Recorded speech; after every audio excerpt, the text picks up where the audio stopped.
Howdy, friends.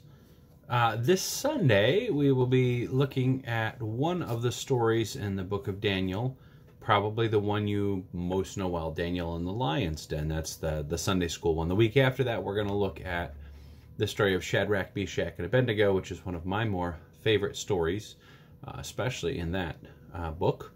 But something odd about Daniel, that unless you've read Daniel from chapter 1 through the end, 11-ish, 12 chapters, I can't remember which exactly, you'll find out something odd about Daniel.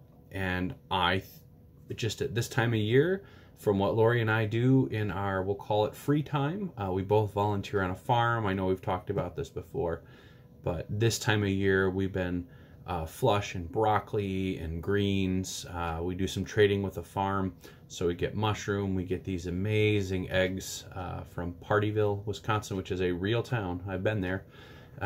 Delicious eggs, all sorts of just beautiful food from the farm. Cucumbers, zucchini, etc., etc., etc. It's just bursting at the seams. And we struggle sometimes to eat the food, and we think, oh, okay, I got to get, what else do I have to get with this? And so as I'm prepping for Sunday and the next week after that and going through thinking of things, I ran across this odd little passage. So I'm going to read it to you.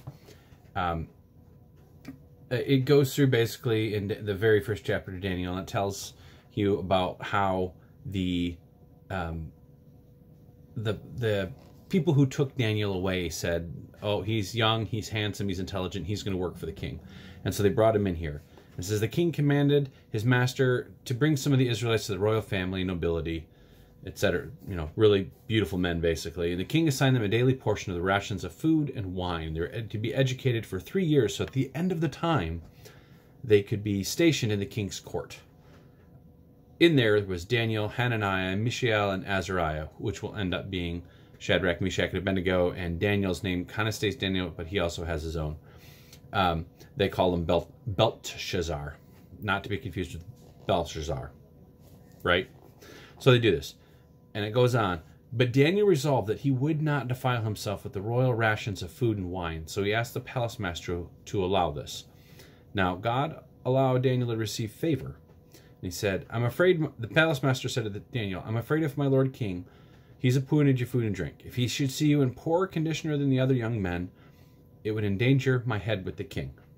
Then Daniel asked the guard, whom the palace master appointed over him, said, please test your servants for 10 days. Let us be given vegetables to eat and water to drink. And then you can compare our appearance with the appearance of the young men who eat the royal rations.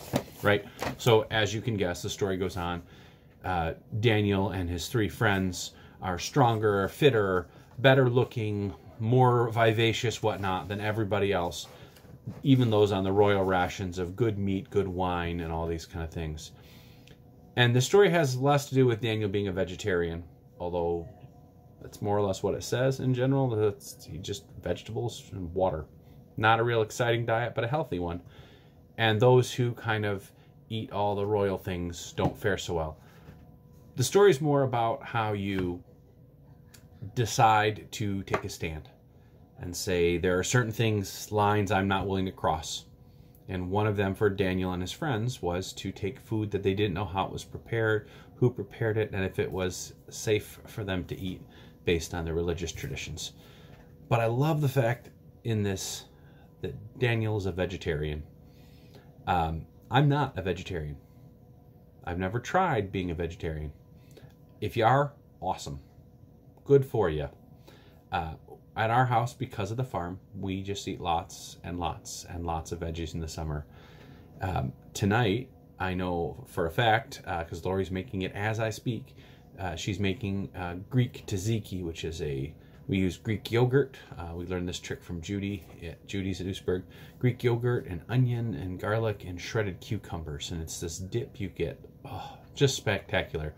She's also got some salsa that she made from the farm, so it's tomatoes and cilantro and onions, and the jalapenos from our garden that we canned last year, right? There's all this good stuff out there. And every time I take a bite into one of those fresh vegetables or the zucchini bread I'm currently baking as well, these things happen and you get reminded of that goodness of God and how even in the created things, the fruits, the vegetables, the things that grow from the earth, that you can truly taste the goodness of God. So whether you want to follow Daniel's path and be a vegetarian for a bit, or if you just want to just savor what God's good creation makes from the soil, I encourage you to do so. Hope you're all well. We'll see you all soon.